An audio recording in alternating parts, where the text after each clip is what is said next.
ఇప్పుడు మనం బీరకాయ పప్పు చూద్దాం. 2 స్పూన్స్ ఆయిల్ వేసుకొని దాంట్లో టమాటాలు, ఎర్రగడ్డలు వేసేసుకోవాలి.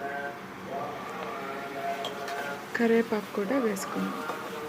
వాటిని బాగా ఫ్రై చేసుకొని గోల్డెన్ కలర్లోకి రావాలి. టమాటా మాత్రం బాగా ఫ్రై అయిపోవాలి. పీసెస్ లాగా లేకుండా టమాటా బాగా ఫ్రై చేసుకోవాలి. బాగా జ్యూసీగా వచ్చేటట్టు చేసుకోవాలి. బాగా ఫ్రై చేసుకుంటూ ఉండాలి. ముందుగా ఉడకబెట్టుకున్న ముందుగా ఉడకబెట్టుకోవాలి. బీరకాయ పచ్చెనగపప్పు ఒక 1/2 అవర్ పక్కన పెట్టుకోవాలి. దాంట్లోకి అల్లం పేస్ట్ వేసుకోవాలి. 2 స్పూన్స్ అల్లం పేస్ట్ వేసుకోవాలి. బాగా ఫ్రై చేసుకోవాలి.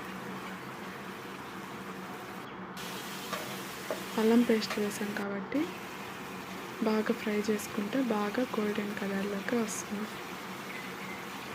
దాని తర్వాత 2 స్పూన్స్ టర్మరిక్, 1 స్పూన్ కారం వేసి బాగా ఫ్రై చేసుకోవాలి.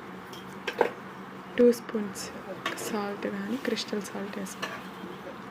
మనం ముందుగా ఉడకబెట్టుకున్న బీరకాయ పచ్చెనగపప్పు వేసుకొని బాగా దగ్గరికి వచ్చేటట్టు బాగా సిమ్లో పెట్టి వాడ్చుకుంటే మన బీరకాయ పప్పు రెడీ.